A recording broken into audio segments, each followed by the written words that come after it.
একদিন জঙ্গলে এক বুদ্ধিমান খরগোশ থাকত। সে সব সময় সাবধানে চলাফেরা করত।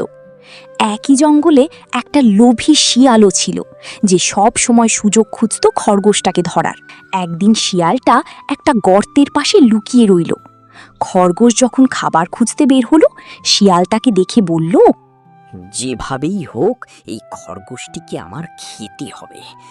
এখন এই খরগোশটিকে বোকা বানিয়ে এই গর্তে এনে ফেলে দিতে হবে। তারপর এই গর্তেই খরগোশকে মজা করে খাবো। শিয়ালটি এমন কথা বলে সেখান থেকে খরগোশের দিকে চলে যায়।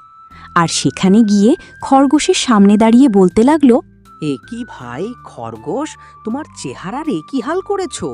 মুখটা একেবারে শুকিয়ে ছোট্ট হয়ে গেছে। তুমি কি খাবার জন্য সবুজ কচি ঘাস পাচ্ছ না? আরে শিয়াল ভাই, আর বলো না। জঙ্গলে সব জায়গায় দেখেছি, কিন্তু কোথাও বড় সবুজ মিষ্টি ঘাস আমি খুঁজে পাইনি। এই মাঠে যে ঘাস আছে সেগুলো ঘাস নয়, এগুলো দূর্বা। এগুলো কি আর খাওয়া যায়? এখন কি করব বলো, খুব খিদে পেয়েছে, তাই তাড়াতাড়ি করে একটু কচি ঘাস খুঁজতাছি। আচ্ছা শিয়াল ভাই, তোমার জানা মতো কোনো জায়গায় ঘাস আছে? তুমি বলতে পারবে?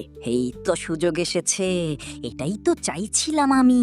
এখন তোমায় নিয়ে গর্তে ফেলে দিব, তারপর মজা করে খাবো। আরে হ্যাঁ শিয়াল ভাই, আমার জানা মতো গভীর জঙ্গলে কচি ঘাস আছে। চলো তোমাকে নিয়ে যাই।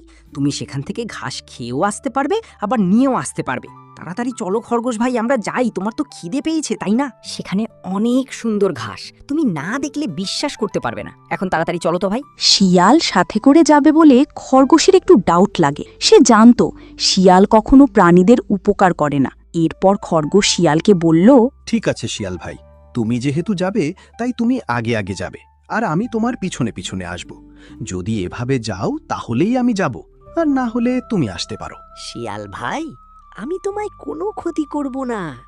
আচ্ছা, তোমার যেহেতু এত সন্দেহ, তাহলে আমি আগে আগে যাচ্ছি। এরকম কথা বলে তখন শিয়াল খরগোশকে নিয়ে যাচ্ছিল ঘাসের উদ্দেশ্যে। শিয়াল আগে আগে যাচ্ছিল আর খরগোশ ছিল পিছনে। কিন্তু যে গর্তে খরগোশকে ফালানোর কথা ছিল, সেই গর্তে গিয়ে শিয়াল নিজেই পড়ে গেল, আর খরগোশ ওপরেই দাঁড়িয়ে পড়ল। শিয়াল গর্তে পড়ে লাফালাফি করতে লাগলো এই গর্ত থেকে উঠে আসার জন্য, কিন্তু পারছিল না।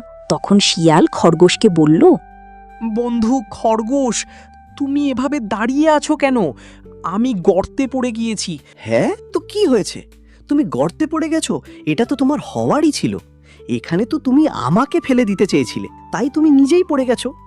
এখন যদি আমি এই গর্তে পড়ে যেতাম, তাহলেই আমি তোমার পেটে যেতাম। আমি কি এসব বুঝি না মনে করছো? তুমি তোমার নিজের জন্য আজকে তোমার এই হাল।